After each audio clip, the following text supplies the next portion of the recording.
বাংলাদেশের নিরাপত্তা, আস্থা আর স্থিতির মূলে যে শক্তি দাঁড়িয়ে আছে তা হলো আমাদের গর্বের সশস্ত্র বাহিনী। দেশের সীমানা রক্ষা থেকে শুরু করে আন্তর্জাতিক শান্তিরক্ষী মিশনে দায়িত্ব পালন, প্রতিটি ক্ষেত্রেই তারা তুলে ধরেছে পেশাদারিত্ব, সাহস আর মানবিকতার এক বিরল উদাহরণ। কিন্তু গল্পটা এখানেই শেষ নয়। আধুনিক প্রযুক্তি, কৌশলগত প্রস্তুতি, দুর্যোগ মোকাবেলা, মানবিক সহায়তা, এর সব কিছুর মধ্যেই আজকে সশস্ত্র বাহিনী এক নতুন রূপে দেশকে প্রতিনিধিত্ব করছে। দর্শক, আজকের এই আয়োজনে আমরা চেষ্টা করব সেই রূপটাকে একটু কাছ থেকে দেখতে, কিভাবে তারা বদলে যাচ্ছে, কোন সক্ষমতা যোগ হচ্ছে, বৈশ্বিক পরিসরে বাংলাদেশের অবস্থান ঠিক কোথায় দাঁড়িয়ে, আর সাধারণ মানুষের জীবনে তাদের ভূমিকা ঠিক কতটুকু গভীর।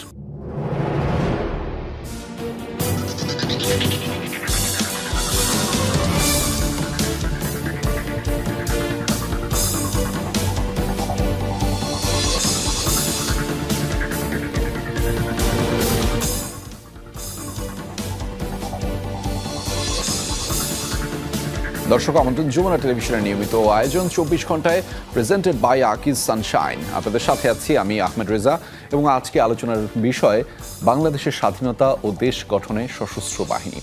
এবং সেই আলোচনায় যুক্ত হয়েছেন আমাদের সাথে বেশ কয়েকজন বিশেষ অতিথি, যাদের সাথে আমাদের এই আলোচনাটা আরও তাৎপর্যপূর্ণ হবে। আমাদের সাথে যুক্ত রয়েছেন brigadier general Mohammad Saifullah, SGP AFWC PSC G+, এবং DS AFWC উইং NDC। স্বাগত আপনাকে আর আমাদের এই 24 ঘন্টার আয়োজনে। একই সাথে আমাদের সাথে যুক্ত রয়েছেন কমোডোর মোস্তফা জিলুর রহিম খান, বাংলাদেশ সম্মানিত ডিন, বাংলাদেশ ম্যারিটাইম ইউনিভার্সিটি। স্বাগত আপনাকে আমাদের এই 24 ঘন্টার আয়োজনে। নিশ্চয়ই ভালো আছেন? আপনাকে ধন্যবাদ। হ্যাঁ, জি ভালো আছি। জি দর্শক, আমাদের সাথে যুক্ত রয়েছেন গ্রুপ ক্যাপ্টেন মোহাম্মদ মিসবাউল ইসলাম, PSC GD, অধিনায়ক উড্ডয়ন শাখা, ঘাটি বাসার, বাংলাদেশ বিমান বাহিনী। স্বাগত আপনাকে আমাদের এই 24 ঘন্টার আয়োজনে। নিশ্চয়ই আপনারা ভালো আছেন, এবং আপনারা জানেন যে আজকে আমরা একটি বিশেষ তাৎপর্যপূর্ণ দিনকে উপলক্ষ করে একসাথে আসলে আলোচনায় বসেছি, এবং নিশ্চয়ই আমরা এখান থেকে আমাদের দর্শকদেরকে বেশ কয়েকটি বিষয়ে অবগত করতে চাই। একদম প্রথম যে বিষয়টি অবগত করতে চাই সেটি হচ্ছে যে আজ 21 নভেম্বর, এবং সেই আগামীকাল হচ্ছে সকাল থেকেই এই যে 21শে নভেম্বরের যে নানান ধরনের কার্যক্রম সেটি আসলে পালিত হতে যাচ্ছে পুরো বাংলাদেশে, এবং সেটি আমাদের জন্য বিশেষ।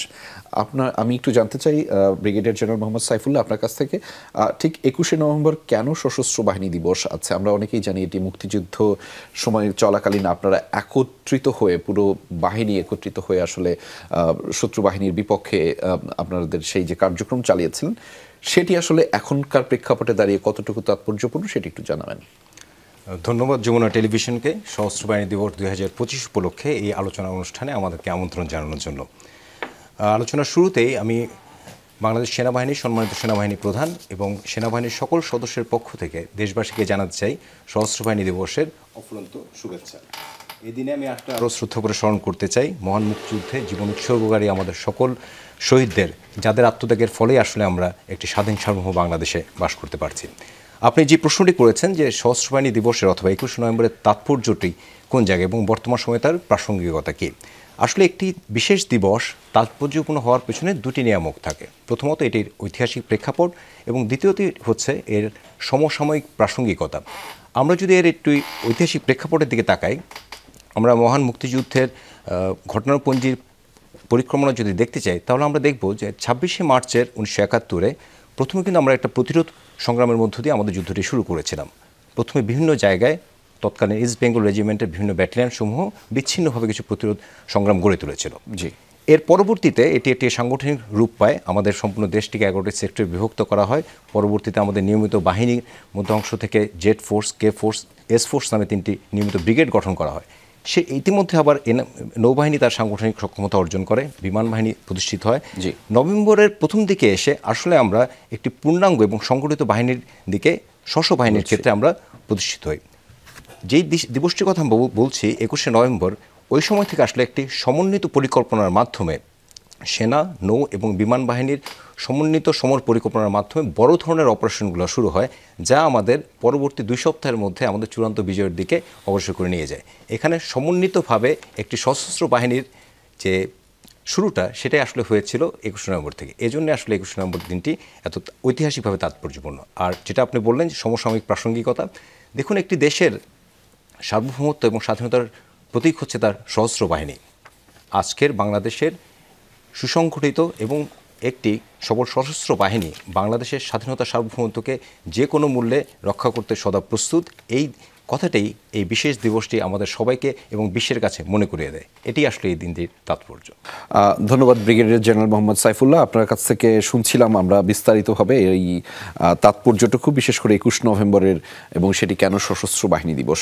আমরা এই মুহূর্তে যেতে চাই কমোডর মোস্তফা জিলুর রহিম খান আপনার কাছে। আমরা জানতে চাই যে আমরা যখন কথা বলছি যে 21 নভেম্বর বা সশস্ত্র বাহিনী দিবস উপলক্ষে, সেটির প্রেক্ষাপটে দাঁড়িয়ে একটি বিষয়ে আমরা সবসময় অবগত থাকি যে আমাদের নতুন প্রজন্মকে আমাদের অনেক কিছু জানাতে হবে, এবং সেখানে একটি বড় বিষয় আসে যে জাতীয় এবং আন্তর্জাতিক পরিমণ্ডলে বাংলাদেশ সশস্ত্র বাহিনী কিভাবে কাজ করছে। সেই বিষয়ে যদি আপনি একটু আলোকপাত করতেন। ধন্যবাদ রেজা ভাই। আরও ধন্যবাদ জ্ঞাপন করছি যমুনা টিভির সকল কলাকুশলী এবং দর্শক শ্রোতা মণ্ডলীকে। আমি বাংলাদেশ নৌবাহিনী এবং মাননীয় নৌপ্রধানের পক্ষ থেকে সকলকে জানাই সশস্ত্র বাহিনী দিবসের আন্তরিক শুভেচ্ছা। আপনি আমাকে যে প্রশ্নটি করলেন, এটির এক কথায় উত্তর দেওয়া খুবই ডিফিকাল্ট, কারণ বাংলাদেশ সশস্ত্র বাহিনী আমাদের এই ছোট দেশের পার্সপেক্টিভে একটি বিশাল বাহিনী, এবং আন্তর্জাতিক পর্যায়ে এবং জাতীয় পর্যায়ে আমাদের কন্ট্রিবিউশন অসীম, এবং বিভিন্ন ক্রান্তিকালীন সময়ে এবং বিভিন্ন প্রয়োজনে আমাদের সশস্ত্র বাহিনী যেভাবে অ্যাক্ট করেছে, এর জন্যই কিন্তু আমাদের ভাবমূর্তি অনেক উজ্জ্বল হয়েছে। বিশেষত আন্তর্জাতিক পরিমণ্ডলে বাংলাদেশ সশস্ত্র বাহিনী শান্তিরক্ষী মিশনে সর্বোচ্চ ট্রুপ কন্ট্রিবিউটিং কান্ট্রি হিসাবে সকলের কাছে পরিচিত, এবং সশস্ত্র বাহিনীর পেশাদারিত্ব, তাদের একনিষ্ঠতা, তাদের অন্যান্য কার্যাবলী, মানবিক কার্যাবলী, এগুলির জন্য কিন্তু আন্তর্জাতিক মহলে বাংলাদেশ সশস্ত্র বাহিনী খুবই সুনাম বয়ে এনেছে। এবং একই সঙ্গে আমাদের যে প্রাকৃতিক দুর্যোগগুলি হয়ে থাকে, এটা তো একটা দেশের মধ্যে লিমিটেড থাকে না, বিভিন্ন দেশেও বিভিন্ন ডিজাস্টার হয়ে থাকে, যেরকম জলোচ্ছ্বাস, সুনামি, আর্থকোয়েক। এই সমস্ত সময়ে কিন্তু বাংলাদেশ সশস্ত্র বাহিনী ফার্স্ট রেসপন্ডার হিসাবে কাজ করে, এবং তিন বাহিনী সমন্বিতভাবে এ সমস্ত ক্রাইসিসে অবদান রেখে আসছে।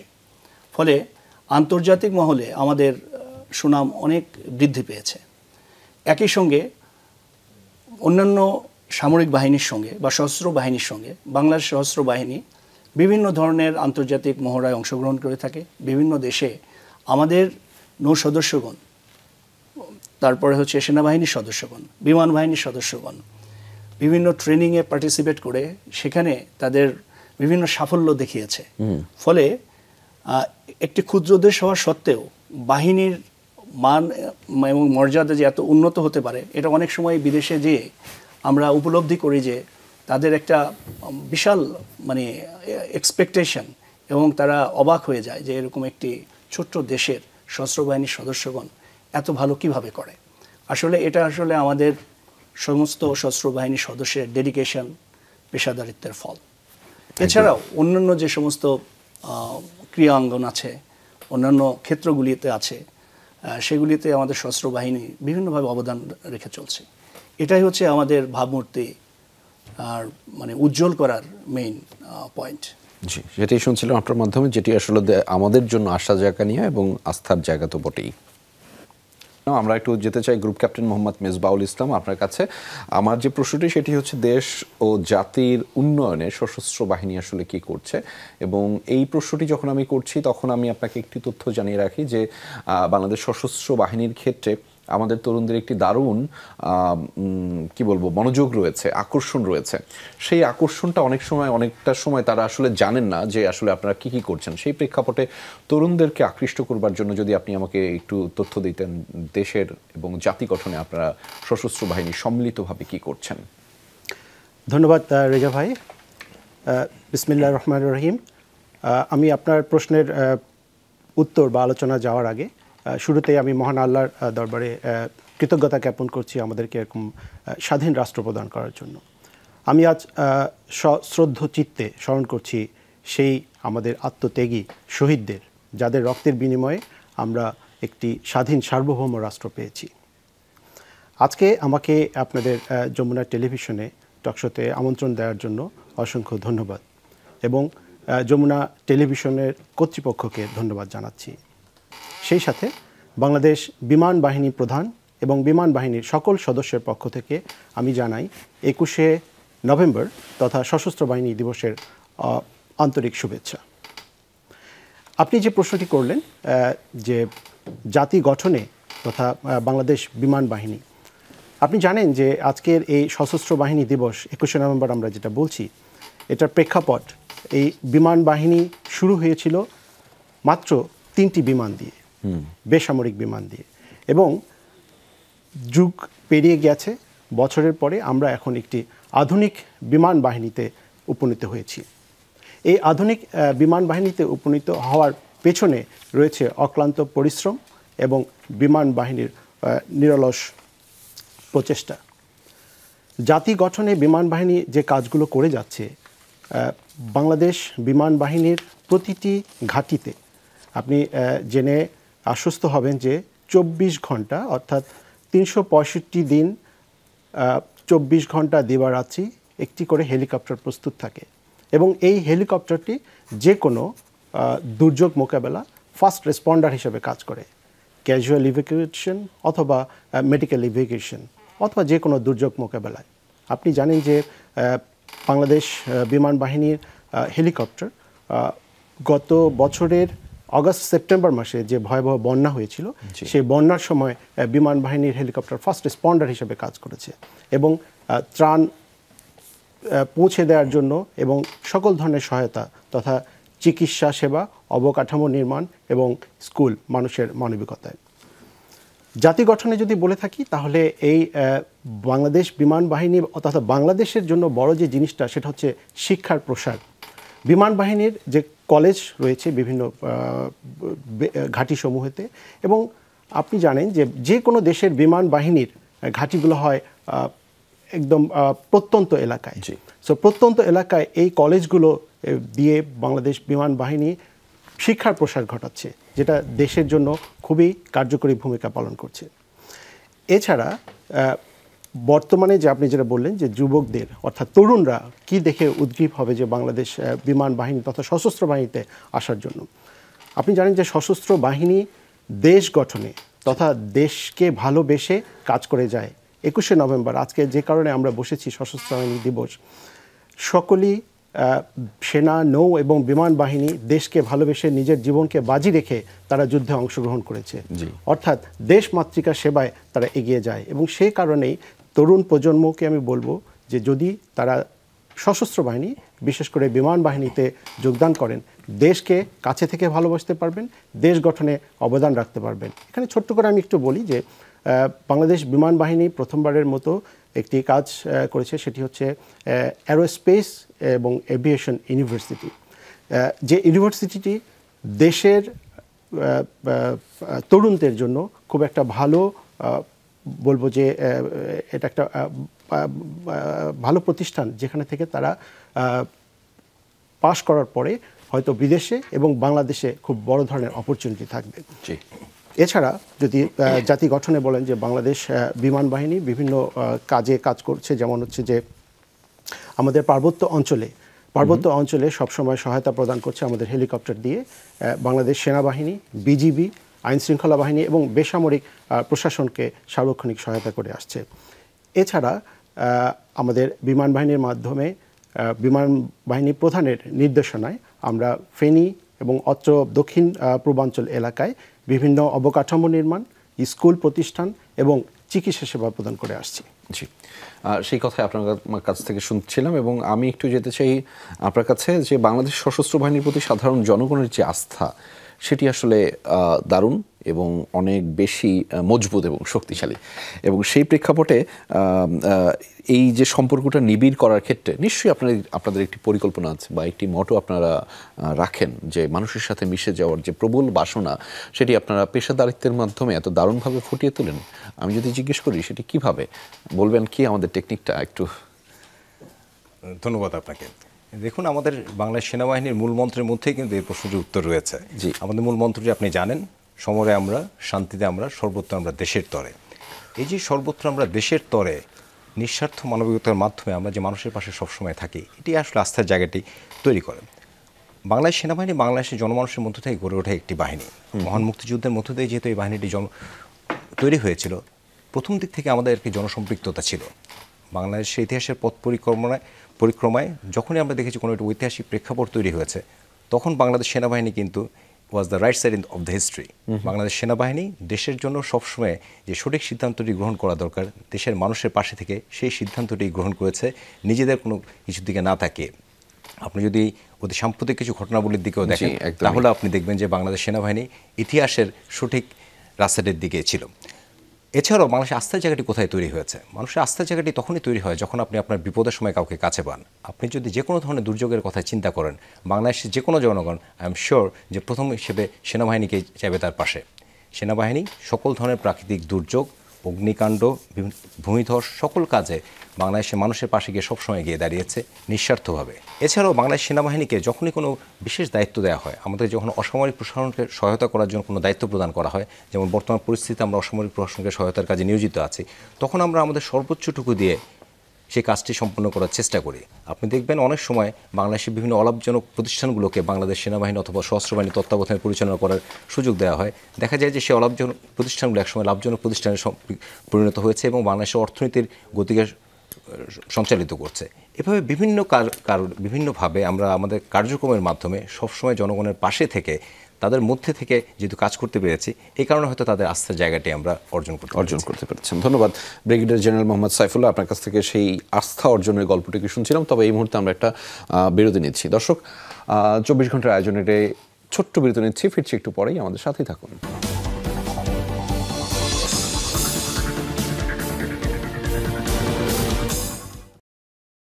দর্শক, স্বাগত আরও একবার। আপনারা দেখছেন 24 ঘন্টার আয়োজন। আমাদের সাথে যুক্ত রয়েছেন বেশ কয়েকজন অতিথি।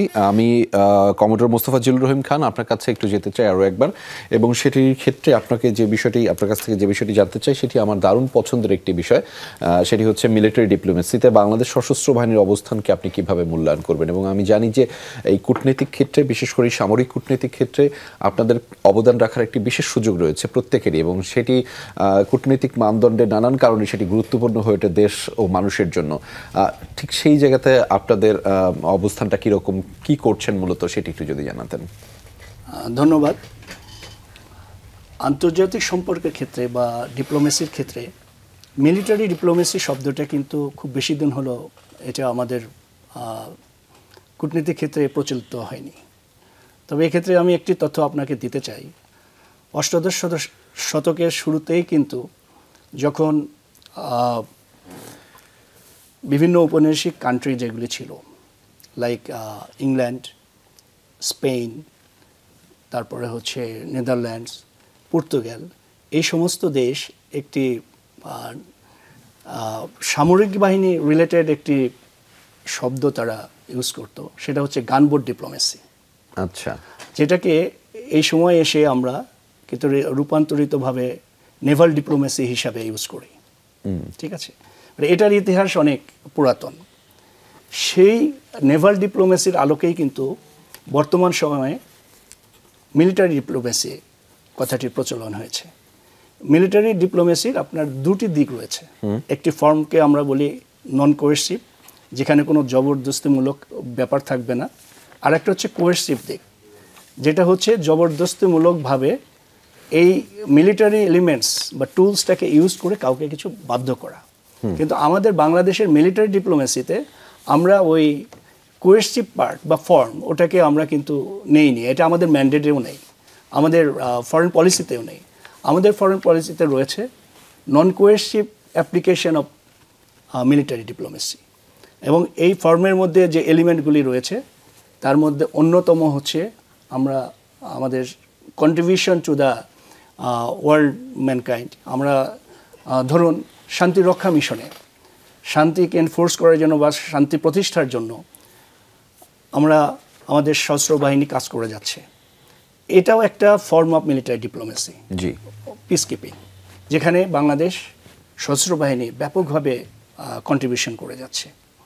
এবং ইতিমধ্যেই বাংলাদেশ হচ্ছে ওয়ার্ল্ডের মধ্যে একটি বড় টপ ট্রুপ কন্ট্রিবিউটিং কান্ট্রি, যেটাকে টিসিসি বলে।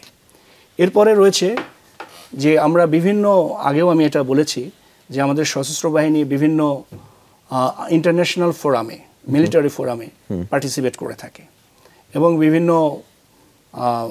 জয়েন্ট কোলাবোরেশনে, যেটা আমাকে মাল্টিলেটারাল ইনিশিয়েটিভ বা বাইলেটারাল ইনিশিয়েটিভে বাংলাদেশ সেনাবাহিনী, বাংলাদেশ নৌবাহিনী, বাংলাদেশ বিমান বাহিনী অংশগ্রহণ করে থাকে। এবং বাংলাদেশের সশস্ত্র বাহিনী আন্তর্জাতিক পরিমণ্ডলে তাদের যে সুনাম, এটাকে ক্যাপিটালাইজ করে বিভিন্নভাবে তারা আমাদের যে অনেক কিছু আন্তর্জাতিক পর্যায়ে আমাদের কিছু যে প্রাপ্তির জায়গা থাকে সেখানে কিন্তু কন্ট্রিবিউট করে থাকে। তো ডিপ্লোমেসির ক্ষেত্রে যখন আপনার অনেক ক্ষেত্রে বলা হয়ে থাকে যে ইন্টারন্যাশনাল মানে ফরেন পলিসিতে একটি দেশের সশস্ত্র বাহিনী এবং ফরেন পলিসি পরিপূরক। আপনি দেখবেন যে মিলিটারি ডিপ্লোমেসিকে যে সমস্ত ডেভেলপড কান্ট্রি আছে বা শক্তিশালী মেজর কান্ট্রিগুলি আছে, তারা কিন্তু এই টুলসটাকে ব্যাপকভাবে ইউটিলাইজ করে এবং সেটা এখন আরো বেশি তাৎপর্যপূর্ণ হয়ে উঠছে, কারণ ম্যারিটাইম ডিপ্লোমেসি নিয়ে আরো বেশি সবার আগ্রহটা বাড়ছে, বিশেষ করে আমাদের এই অঞ্চলে সেই জায়গাটা খুবই গুরুত্বপূর্ণ।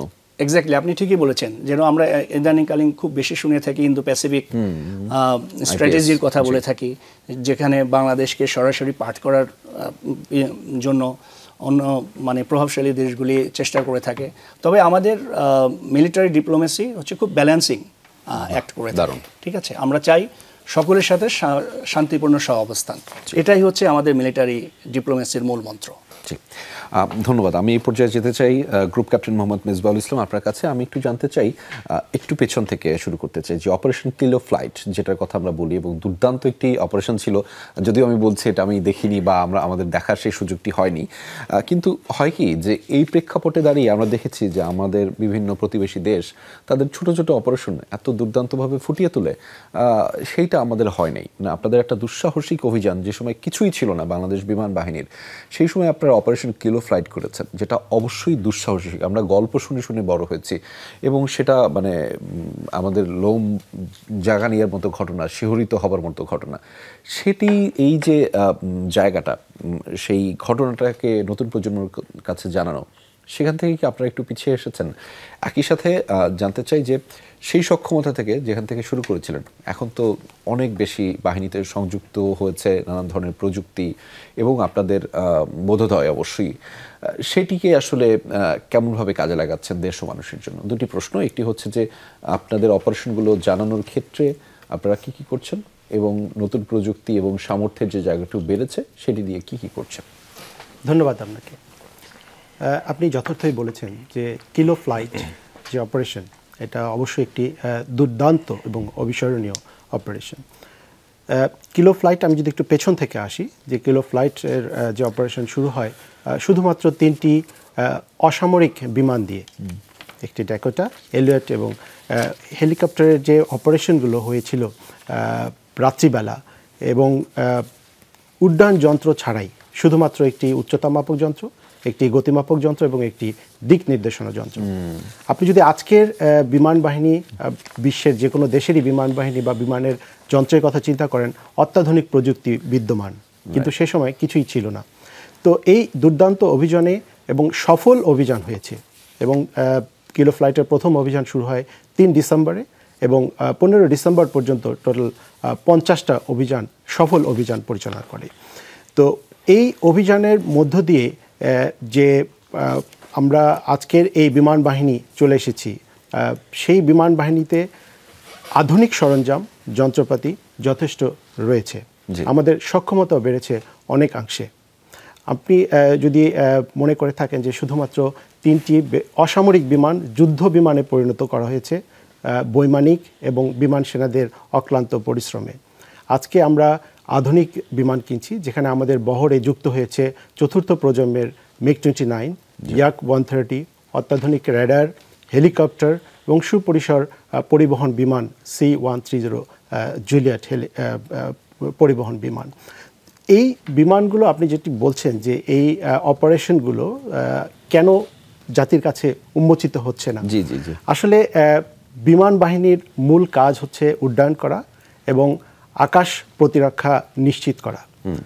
এই আকাশ প্রতিরক্ষা যে নিশ্চিত করছি, আমরা যে নিশ্চিন্তে ঘুমাতে পারছি, আমরা নিশ্চিন্তে স্বাধীন সার্বভৌম দেশে চলাফেরা করছি, তার কিন্তু অন্যতম কারণ হচ্ছে বিমান বাহিনী।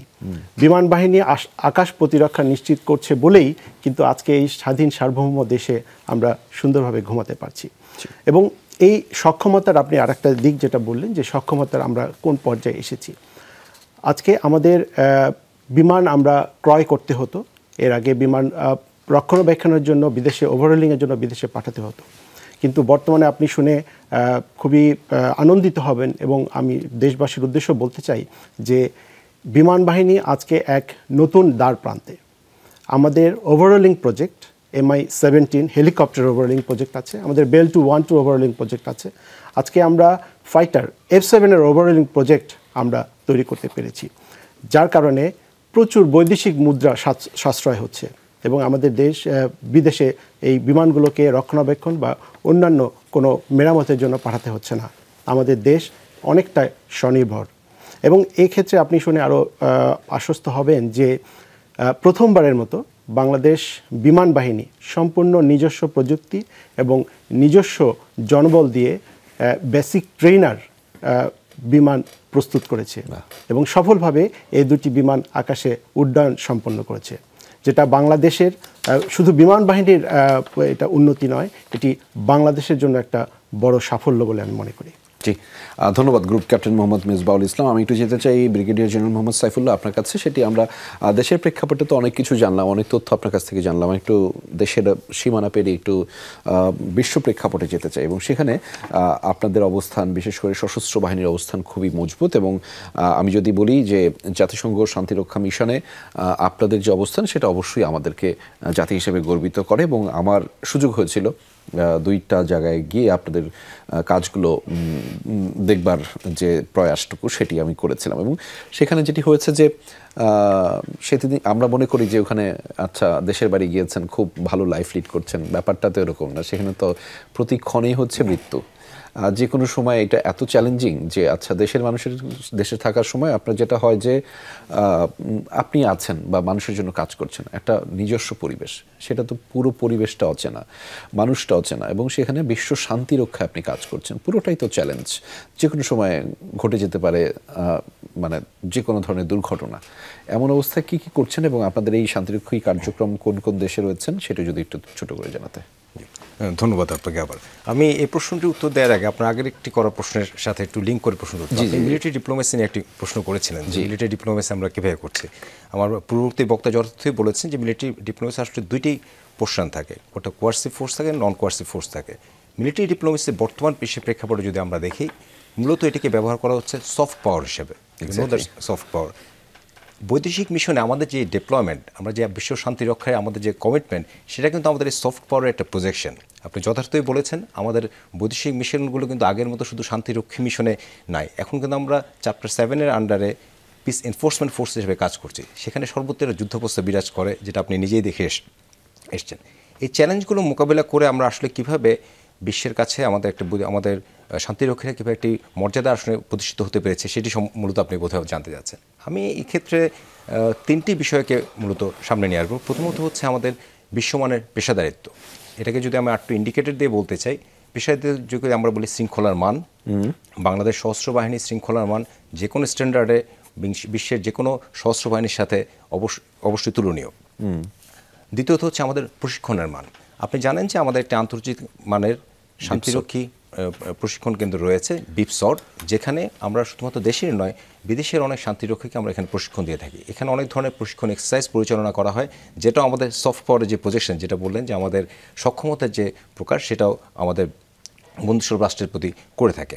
এর মাধ্যমে আমরা প্রশিক্ষণের কারণে আমাদের গ্রহণযোগ্যতা বৃদ্ধি পেয়েছে।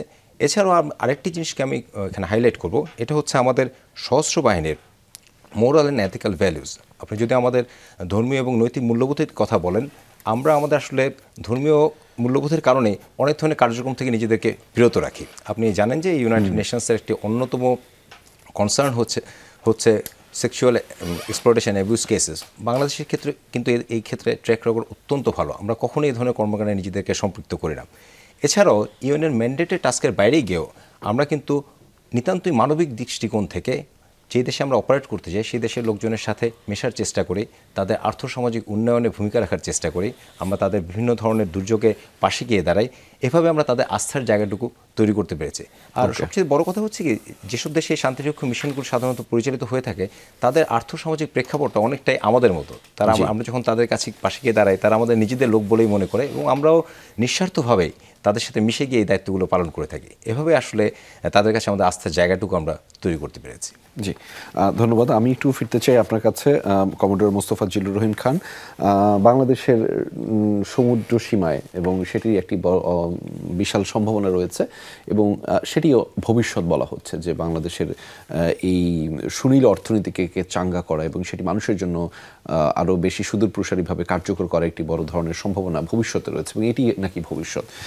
সেই ক্ষেত্রে আপনাদের সক্ষমতা আপনারা কিভাবে বাড়াচ্ছেন, কি করছেন মূলত সেই সম্ভাবনাকে দেশের জন্য কাজে লাগাতে? আপনাকে আবারও ধন্যবাদ।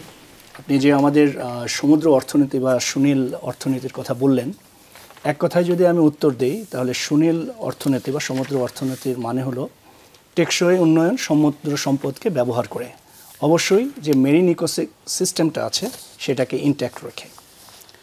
মূলত 2009 সালের দিকে সর্বপ্রথম এই ব্লু ইকোনমি বা সুনীল অর্থনীতির কথাটা চলে আসে।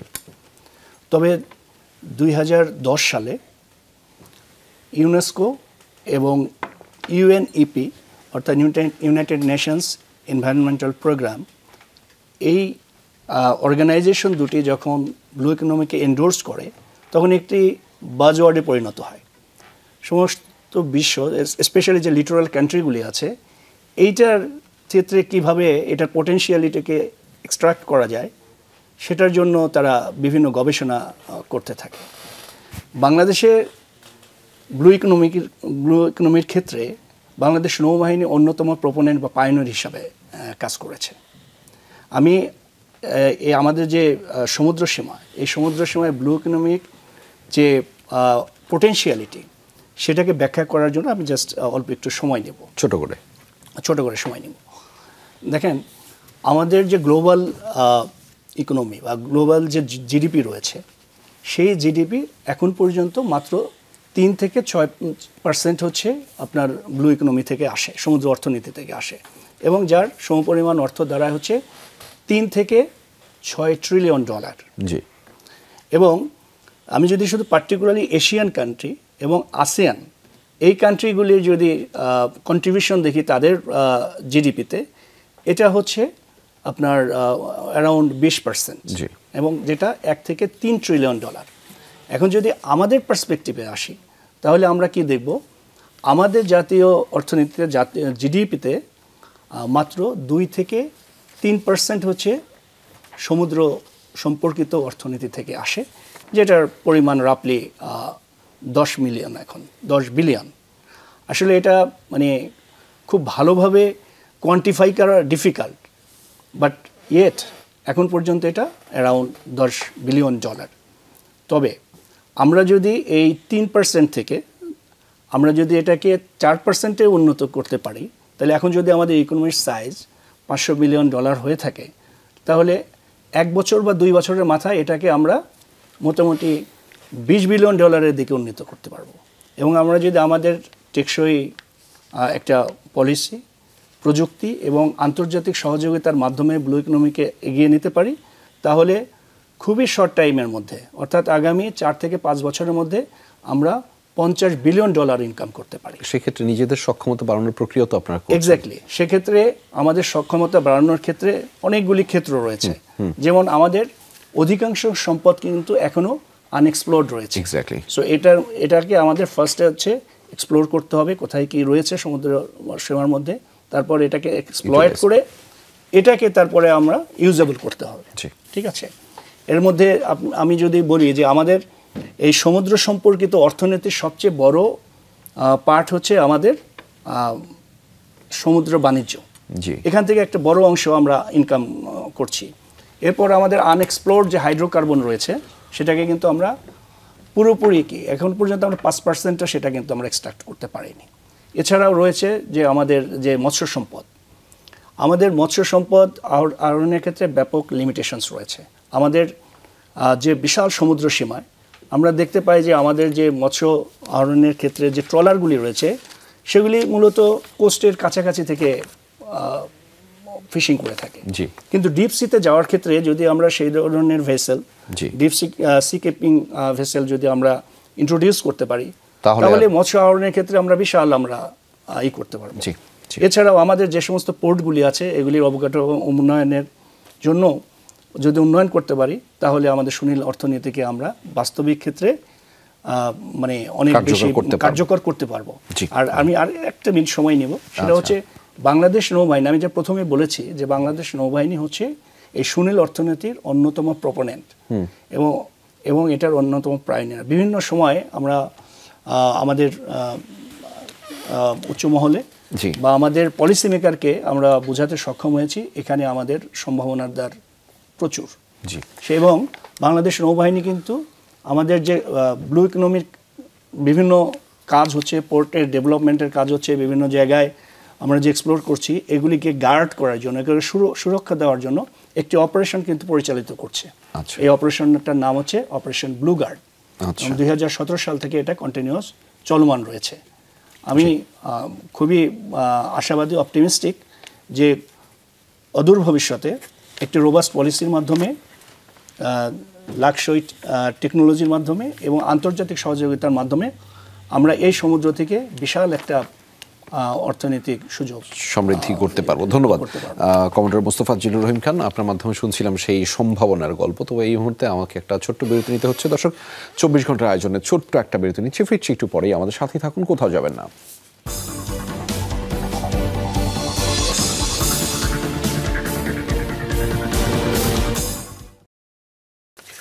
দর্শক স্বাগত আরও একবার। আপনারা দেখছেন 24 ঘন্টার আয়োজন। বেশ কয়েকজন অতিথি আমাদের সাথে যুক্ত রয়েছেন, যাদের সাথে আমরা 21শে নভেম্বর অর্থাৎ সশস্ত্র বাহিনী দিবস উপলক্ষে আলোচনা করছিলাম। গ্রুপ ক্যাপ্টেন মোহাম্মদ মেজবাউল ইসলাম, আমরা আসলে আপনার কাছে থেকে জানতে চাই দুটি বিষয়। একটি হচ্ছে যে সশস্ত্র বাহিনীতে পুরুষের পাশাপাশি নারীদের একটা বড় ধরনের কার্যকর অংশগ্রহণ রয়েছে। সেই অংশগ্রহণ অবশ্যই আমাদেরকে গর্বিত করে যে আমাদের দেশের নারীরা সমান তালে নিজের যোগ্যতা এবং সক্ষমতা এগিয়ে চলছে। সেটি শুধুমাত্র যে দেশীয় প্রেক্ষাপট এরকম না, আন্তর্জাতিক প্রেক্ষাপটে বিশেষ করে শান্তিরক্ষা মিশনেও তাদের কিন্তু অবস্থান জোরালো। কেমনভাবে দেখছেন এই জায়গাটুকু? ধন্যবাদ আপনাকে। আপনি জানেন যে বাংলাদেশ বিমান বাহিনী পুরুষের পাশাপাশি নারী সদস্য নিয়েছে। 2020 সালে আমরা রেগুলার নারী সদস্য নিই, এতে কর্মকর্তা এবং বিমান সেনা। এর আগে 2000 সাল থেকে বাংলাদেশ বিমান বাহিনী নারী সদস্য নেওয়া শুরু করে এবং 2000 সাল থেকে বাংলাদেশ বিমান বাহিনীতে যুক্ত হয় নারী সদস্য। নারী সদস্যরা শুধুমাত্র যে গ্রাউন্ডে কাজ করছে বা শুধুমাত্র ডেস্কে কাজ করছে তা কিন্তু নয়। আপনি জেনে আনন্দিত হবেন যে আমাদের বৈমানিক আছে, বর্তমানে নারী সদস্য বৈমানিক আছে এবং সকল স্ট্রিমে পরিবহন ফ্লাই করছে এবং পরিবহন বিমান ফ্লাই করছে এবং হেলিকপ্টার ফ্লাই করছে। শুধুমাত্র দেশের গণ্ডি নয়, দেশের গণ্ডি পেরিয়েও শান্তিরক্ষী মিশনে নারী সদস্যগণ অনেক বড় কন্ট্রিবিউশন তারা করছেন। এবং আপনি শুনে খুশি হবেন যে কঙ্গোতে বাংলাদেশ বিমান বাহিনীর যে নারী বৈমানিক তারা পারফর্ম করেছেন এবং সেখানে বিমান উড্ডয়ন করেছেন এবং প্রথম নারী বৈমানিক হিসাবে কঙ্গোতে তারা পদার্পণ করেছেন এবং ভূয়সী প্রশংসা অর্জন করেছেন। সুতরাং নারী সদস্য শুধুমাত্র দেশে নয়, দেশের বাহিরেও তারা কাজ করছেন। এছাড়া আমি বলতে চাই যে আপনি যেটা বললেন যে কিভাবে দেখি এবং ভবিষ্যতে নারী সদস্যদের জন্য বাংলাদেশ বিমান বাহিনী চ্যালেঞ্জিং বটে, কিন্তু অবশ্যই নারী সদস্যদের জন্য এটি একটি ভালো আমি বলবো যে বাহিনী, যে বাহিনীতে তারা প্রেরণা পেতে পারেন যে এসে চ্যালেঞ্জিং লাইক বৈমানিক হওয়া এবং সেই সাথে তাদের অন্য কাজও তারা করতে পারে। জি, আপনার কাছে একটু ফিরতে চাই, যেটি হচ্ছে যে দুর্যোগ ব্যবস্থাপনায় আপনাদের একটি সম্মিলিত প্রয়াস থাকে। যে কোনো দুর্যোগ, সেটি অগ্নিকাণ্ড বলি বা বন্যার কথা বলি, আমরা গত বছরের বন্যায় দেখেছিলাম যে আপনাদের সকলের এত বেশি সাপোর্ট, মানুষ আসলে দিন শেষে বুঝতে পেরেছে যে আপনারা আসলে মানুষের পাশে আছেন, মানুষের পক্ষে কাজ করছেন। সেই দুর্যোগ মোকাবেলায় আসলে কি কি ধরনের প্রস্তুতি আপনাদের সবসময় আপনারা জারি রাখেন, বা একটা প্রস্তুতি তো থাকেই, এবং সেটি কার্যকর রাখতে কি কি ধরনের ব্যবস্থা নেন? দুর্যোগ ব্যবস্থাপনায় এক একটি বাহিনীর প্রস্তুতি এবং পার্সপেক্টিভ ডিফারেন্ট। আমি যেহেতু নৌবাহিনীর, সেহেতু আমি বলতে পারি আমাদের উপকূলীয় অঞ্চলে যে সমস্ত দুর্যোগ হয়ে থাকে, সেই সমস্ত দুর্যোগের ক্ষেত্রে আমাদের রেসপন্স কেমন, কিভাবে আমরা কাজ করে থাকি, সেটার ব্যাখ্যা আমি আপনাকে দিচ্ছি। প্রথমত হচ্ছে আমাদের একটা বিস্তৃত উপকূল অঞ্চল রয়েছে, যেটা 713 কিলোমিটার বিস্তৃত এবং 10টি উপকূলীয় জেলা রয়েছে। মূলত নৌবাহিনী এই সমস্ত এলাকায় যখন কোনো দুর্যোগ হয়ে থাকে, সেটা প্রাকৃতিক হোক অথবা ম্যানমেড হোক বা মানুষসৃষ্ট দুর্যোগ হোক, সেখানে ফার্স্ট রেসপন্ডার হিসেবে কাজ করে থাকে। আমি যদি শুরু করি, আমরা খুব পরিচিত আমাদের যে সমস্ত প্রাকৃতিক দুর্যোগগুলি ঘটে থাকে, সেটার মধ্যে অন্যতম হচ্ছে ঘূর্ণিঝড়গুলি। আমরা সিডরের কথা শুনেছি, আয়লার কথা শুনেছি, মহাসিনের কথা শুনেছি, নার্গিসের কথা শুনেছি। এই সমস্ত বড় বড় এবং ডিভাস্টেটিং সাইক্লোনের সময় নৌবাহিনী ব্যাপকভাবে উদ্ধার তৎপরতা শুরু করেছে। এবং আমাদের যে অপারেটিং প্রসিডিউর সেখানে রয়েছে যে প্রথমত আমরা আমাদের উপকূলীয় অঞ্চলের মানুষগুলিকে ওয়ার্ন করব। এখন আমাদের এই ইনফরমেশন সুপার হাইওয়ের যুগে আমরা অনেক আগেই জেনে যাচ্ছি, অ্যাটলিস্ট 1 সপ্তাহ বা 10 দিন আগে অনেক সময় জেনে যাচ্ছি যে একটি বিশাল ঘূর্ণিঝড় বা একটি বড় ধরনের ঘূর্ণিঝড় আসছে। আমরা তখন কি করি, আমাদের যে কন্টিনজেন্টগুলি রয়েছে, আমাদের যে জাহাজগুলি রয়েছে, উপকূলীয় মানুষদেরকে প্রথমত ওয়ার্ন করে যে একটা বড় ধরনের ঝড় আসছে, এবং যখন এটা খুবই কাছাকাছি চলে আসে, আমরা তাদেরকে বিভিন্ন শেল্টার স্টেশনে স্থানান্তর করতে সাহায্য করি। দ্বিতীয়ত, যখন ঝড় শুরু হয়ে যায়, সেই সময় আমরা উপকূলীয় যে ইনফ্রাস্ট্রাকচারগুলি রয়েছে সেগুলি সুরক্ষার জন্য সমস্ত ব্যবস্থা নিয়ে থাকি। আর ঝড় পরবর্তীকালীন সময়ে আমাদের, আপনি খেয়াল করে দেন, আমাদের অপারেটিং প্রসিডিউর এভাবেই আছে যে আমাদের সমস্ত জাহাজগুলি অ্যালং দ্য কোস্ট লাইন, আমাদের যে সমস্ত শেল্টার স্টেশনগুলি আছে দক্ষিণ পশ্চিমাঞ্চলে, দক্ষিণ পূর্বাঞ্চলে এবং মধ্য অঞ্চলে, বিভিন্ন জায়গায় আমাদের কমপক্ষে 50 থেকে 60টি জাহাজ শেল্টার স্টেশনে থাকে। এবং প্রত্যেকটি জাহাজ তাদের ত্রাণ সামগ্রী নিয়ে এবং অন্যান্য যে রিকোয়ার্ড ইকুইপমেন্টস দরকার, যে জনবল দরকার, সেগুলি নিয়ে তারা প্রস্তুত থাকে। যে মুহূর্তে ঝড়টা থেমে যায় অথবা যখন দুর্বল হয়ে আসে, তখনই আমাদের জাহাজগুলি প্রত্যন্ত উপকূলীয় অঞ্চলে যায়, দ্বীপাঞ্চলে যেয়ে মানুষকে উদ্ধার করে। এবং শীতে অনেক সময় অবগত করার পরেও অনেক নৌযান যেগুলি ডিপ সিতে ছিল, যারা ব্যাক করতে পারে নাই, অনেক সময় সেগুলি ক্যাপসাইজ হয়ে যায় এবং মৃত্যুর কাছাকাছি চলে আসে। তখন অতি দ্রুত আমাদের জাহাজগুলি সেখানে যে উদ্ধার তৎপরতা চালায়। আমাদের পরবর্তী সময় তো আপনাদের কার্যক্রম অব্যাহত থাকে। জি জি, এবং আমি যেটা বলছিলাম আর কি, এই উদ্ধার তৎপরতায় আমাদের সবসময় যেগুলি শ্যালো ওয়াটারে চলাচল উপযোগী বোট, তারপরে হচ্ছে সমুদ্র উপযোগী জাহাজ, ইভেন আমাদের যে এখন নেভাল এভিয়েশন আছে সেগুলির হেলিকপ্টার এবং মেরিটাইম এয়ারক্রাফট যেগুলি আছে উদ্ধার তৎপরতায় অংশগ্রহণ করে থাকে। এবং সাম্প্রতিক বন্যায় আপনি দেখবেন যে ফেনীতে যে হঠাৎ করে একটা ফ্ল্যাশ ফ্লাড হলো এবং এটার জন্য মানুষের অবর্ণনীয় সাফারিং ছিল। এখানে আমরা প্রায় 4000 মানুষকে বিভিন্নভাবে সহায়তা দান করেছি এবং বন্যা পরবর্তী সময়ে প্রায় 85টি ঘর নির্মাণ করে আমরা তাদের কাছে হ্যান্ড ওভার করেছি। এসব ক্ষেত্রে নৌবাহিনী সবসময় ফার্স্ট রেসপন্ডার হিসাবে কাজ করে এবং এর কারণেই উপকূলীয় মানুষের কাছে নৌবাহিনী একটা আস্থার জায়গা। জি, একদমই। আপনার কাছ থেকে একটু শুনতে চাই, ইনাইট টু সিভিল পাওয়ারের সশস্ত্র বাহিনীর গুরুত্ব খুবই কার্যকরী এবং এই সমসাময়িক প্রেক্ষাপটে রাজনৈতিক অর্থনৈতিক বাস্তবতায় সেটি আরও দৃশ্যমান হয়েছে এবং সেখানে আপনাদের কার্যক্রম আমাদের জন্য তো আস্থার জায়গা। এবং দিন শেষে এই যে আমরা যেভাবে নিশ্চিন্তে থাকি, দিন যাপন করি, ঘুমাই, একই সাথে দেশটাকে নিয়ে ভালোবাসতে পারি, সেই সকল কার্যক্রমটি একটি রূপরেখা আপনারা আসলে তৈরি করে দেন আপনাদের কাজের মাধ্যমে, এবং সেক্ষেত্রে বাংলাদেশ সেনাবাহিনী এই মুহূর্তে সবচেয়ে আলোচিত। কি কি করছেন মূলত, এবং সেখানে কোনো ধরনের চ্যালেঞ্জ আপনারা ফেস করেন কিনা? ধন্যবাদ আপনাকে প্রাসঙ্গিক একটি প্রশ্ন করার জন্য। আসলে ইউনিট টু সিভিল পাওয়ার বা অসামরিক প্রশাসনের সহায়তায় সেনাবাহিনীর যে নিয়োগ, সেটি আসলে আমাদের নির্ধারিত কার্যক্রমের একটি অংশ। আমরা যেভাবে আমাদের দেশ রক্ষার জন্য আমরা সর্বদা প্রস্তুত থাকি, ঠিক তেমনিভাবে সরকারের নির্দেশনা অনুযায়ী অসামরিক প্রশাসনকে সহায়তার জন্য আমরা সবসময় প্রস্তুত থাকি। আপনি জানেন, একটি পরিবর্তিত পরিস্থিতিতে এই মুহূর্তে বাংলাদেশ সেনাবাহিনী একটি বিশাল অংশ, প্রায় 34,000 সেনা সদস্য বাংলাদেশে প্রায় 289টি অস্থায়ী ক্যাম্পে নিয়োজিত আছে। আমরা এই গত দীর্ঘ 1 বছর বেশি সময় ধরে যে অপারেশনগুলো পরিচালনা করছি ইউনিট টু সিভিল পাওয়ারের আওতায়, সেখানে আমরা প্রায় 9,800 মতো অস্ত্র, অবৈধ অস্ত্র, যে অস্ত্রগুলো 5 আগস্ট পরবর্তীতে লুট হয়ে গিয়েছিল, সেগুলো আমরা উদ্ধার করতে সক্ষম হয়েছি। আমরা প্রায় 3 লক্ষ অ্যামুনিশন উদ্ধার করতে সক্ষম হয়েছি।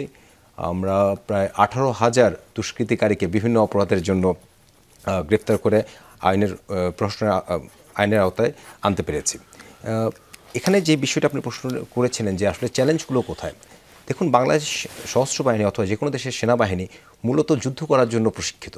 আমাদের প্রাথমিক কাজ হচ্ছে শত্রুর মোকাবেলা করা। সেখানে আমাদের মূল মন্ত্র হচ্ছে 1 শত্রু 1 বুলেট। বাট এই রোলটিকে যখন আমি অসামরিক প্রশাসনকে সহায়তা করতে আসি, তখন কিন্তু আমাদের একটা ট্রান্সফরমেশনের মধ্য দিয়ে যেতে হয়। যদিও এটার জন্য আমরা প্রশিক্ষিত হই, লিমিটেড প্রশিক্ষণ আমাদের থাকে, বাট আমাদের মূল লক্ষ্য কাছ থেকে সেটা কিছুটা দূরে। আমাদের দেশের মানুষ আমাদের সামনে দাঁড়িয়েছে, এদের মধ্যে কিছু বিশেষ স্বার্থন্বেষী গোষ্ঠী থাকে যারা বিভিন্ন ধরনের অরাজক পরিস্থিতি তৈরি করতে চায়। তখন আমরা আসলে আমাদের যতটুকু প্রশিক্ষণ রয়েছে এবং আমাদের সিনসিয়ারিটি দিয়ে সেই সমস্যাগুলোকে মোকাবিলা করার চেষ্টা করি। আপনি যদি লজিস্টিক্সের কথা চিন্তা করেন, এই ধরনের বিশাল স্কেলে একটা অপারেশন পরিচালনা করার জন্য 34,000 সেনা সদস্যকে দেশের বিভিন্ন প্রান্তে নিয়োজিত রাখার জন্য বাংলাদেশ সেনাবাহিনী কিন্তু যথেষ্ট পরিমাণ কষ্টের মধ্যে দিয়ে যেতে হয়। আমাদের সেনা সদস্যরা নিরলসভাবে কষ্টের মধ্যে দিয়ে যাচ্ছেন। আপনি অনেকেই অনেক দিন ধরে তার পরিবারের সাথে দেখা করতে পারছেন না, থাকছেন, বাট বাংলাদেশের মানুষের জন্য এই ত্যাগটুকু আমরা স্বীকার করছি, একটি সুন্দর ভবিষ্যতের জন্য এই ত্যাগটুকু আমরা স্বীকার করছি। আমরা আশাবাদী, ইনশাআল্লাহ আমাদের কার্যক্রমের মাধ্যমে আমরা অতি সত্বর বাংলাদেশকে একটি সুন্দর নির্বাচনের দিকে সরকারের নির্দেশনা অনুযায়ী নিয়ে যেতে পারবো এবং সামগ্রিকভাবে আইনশৃঙ্খলা পরিস্থিতি উন্নতি করতে পারবো। আরেকটি প্রসঙ্গ আপনি এনেছিলেন যে অর্থনৈতিক চাকারে, এই দুর্যোগময় সময়ে দেশের অর্থনৈতিক চাকাটিকে সচল রাখাটা একটি গুরুত্বপূর্ণ চ্যালেঞ্জ ছিল। আমরা যদি আপনি জানেন যে সাভার শিল্পাঞ্চলে ইনিশিয়ালি কিছু ধরনের বিক্ষোভ হচ্ছিল, বিভিন্ন জায়গাতেই বিভিন্ন ধরনের বিক্ষোভ হচ্ছিল। আমরা বেসামরিক জনগণকে সাথে নিয়ে, যারা দেশের ভালো চান সেই জনগণকে সাথে নিয়ে আমরা এগুলোকে আসলে মোকাবিলা করেছি। তাদেরকে আমরা বুঝিয়েছি যে এই দুর্যোগময় পরিস্থিতি আমাদের আসলে সবারই ধৈর্য ধারণ করা উচিত। এভাবে করে আমরা আসলে বাংলাদেশ সেনাবাহিনী এই ইউনিট টু সিভিল পাওয়ারের আওতায় এই দুর্যোগময় মুহূর্তে বাংলাদেশের মানুষের পাশে আছে, ইনশাআল্লাহ ভবিষ্যতেও থাকবে। ধন্যবাদ ব্রিগেডিয়ার জেনারেল মোহাম্মদ সাইফুল্লাহ। আমরা একদম শেষ পর্যায়ে রয়েছি। আমরা এক বাক্যে আপনাদের প্রত্যেকের কাছ থেকে একটি লাইন শুনতে চাই, সেটি দেশ এবং মানুষের জন্য। গ্রুপ ক্যাপ্টেন মোহাম্মদ মেজবাউল ইসলাম, আপনাকে দিয়ে আমি শুরুটা করতে চাই যে বাংলাদেশ এবং বাংলাদেশের মানুষের জন্য আপনাদের বাহিনীর পক্ষ থেকে কোনো ধরনের বার্তা রয়েছে কিনা? ধন্যবাদ আপনাকে। আমি আপনার মাধ্যমে দেশবাসীকে জানাতে চাই যে দেশ গঠনে সশস্ত্র বাহিনী তথা সেনা, নৌ এবং বিমান বাহিনী অক্লান্ত ভূমিকা পালন করছে এবং এই দুর্যোগ সময় পরিবর্তিত পরিস্থিতিতে আপনারা দেখছেন যে সশস্ত্র বাহিনী দেশের হাল ধরেছে এবং সব সময় বাংলাদেশ সশস্ত্র বাহিনী আছে এবং বিমান বাহিনী বিশেষ করে যে কোনো অভূত পরিস্থিতি এবং বহির্শত্রু আক্রমণ থেকে দেশকে রক্ষা করার জন্য সবসময় তৎপর। ধন্যবাদ। জি, ধন্যবাদ। কমান্ডার মোস্তফা জিল্লুর রহিম খান, আপনার কাছ থেকে শুনতে চাই শেষবারের মতো বাংলাদেশের মানুষ এবং এই দেশের জন্য আপনাদের বাহিনীর পক্ষ থেকে যে কোনো ধরনের বার্তা। বাংলাদেশ সশস্ত্র বাহিনীর অবদান, অর্থাৎ আমাদের বাংলাদেশ নামক রাষ্ট্রটির অভ্যুদয়ের পর হতে 54 বছরে সশস্ত্র বাহিনীর যে অবদান এবং আমাদের আপামর জনসাধারণের যে আত্মত্যাগ, এই দুটিকে একীভূত করার মাধ্যমেই হচ্ছে আমাদের 21শে নভেম্বরের তাৎপর্য বিদ্যমান। আমি নৌবাহিনীর পক্ষ থেকে আমাদের আপামর জনসাধারণকে আশ্বস্ত করতে চাই যে কোনো সংকটকালীন সময়ে বাংলাদেশ সশস্ত্র বাহিনী তাদের পাশে থাকবে এবং যেভাবে অন্যান্য সংকটকালীন সময়ে পাশে থেকেছে ভবিষ্যতে তাদের পাশে থাকবে। আমরা চাই যেভাবে আমাদের জনসাধারণ আমাদের উপর আস্থা রেখে চলেছে, আস্থা অতীতে রেখেছে, ভবিষ্যতে ইনশাল্লাহ আমরা সেই আস্থার জায়গাটা ধরে রাখতে সক্ষম হব ইনশাল্লাহ। জি, ব্রিগেডিয়ার জেনারেল মোহাম্মদ সাইফুল্লাহ। আমি একটি বার্তায় আপনার মাধ্যমে আমাদের দেশবাসীকে বলতে চাই, বাংলাদেশ সেনাবাহিনী আমাদেরই বাহিনী, আমরা আপনাদেরই সন্তান, আপনাদের পাশে আমরা সবসময় আছি। আমি একটি কথা আপনাদেরকে বলবো যে একটি দুর্যোগময় পরিস্থিতিতে অনেক সময় অনেক ধরনের অপপ্রচার বিভিন্ন জায়গা থেকে হয়ে থাকে। সকল অপপ্রচারের মাঝে আপনারা শুধু এটুকু মনে রাখবেন যে আমরা আপনাদেরই সন্তান, আপনাদেরই পাশে আছি, দেশের সর্বোত্তম মঙ্গলের জন্য আমরা সর্বদাই নিয়োজিত থাকব। এবং ঐতিহাসিকভাবে বাংলাদেশ সেনাবাহিনী সবসময় ইতিহাসের সঠিক সিদ্ধান্তটি গ্রহণ করেছে। It was always in the right side of the history, ইনশাল্লাহ will remain in the right side of the history and will remain committed to the people of our country.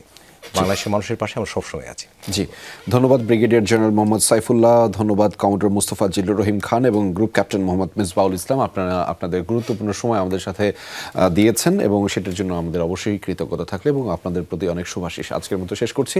দর্শক, 24 ঘন্টার আয়োজন আজকের মতো এই পর্যন্তই। যারা ছিলেন সবাইকে ধন্যবাদ জানাচ্ছি।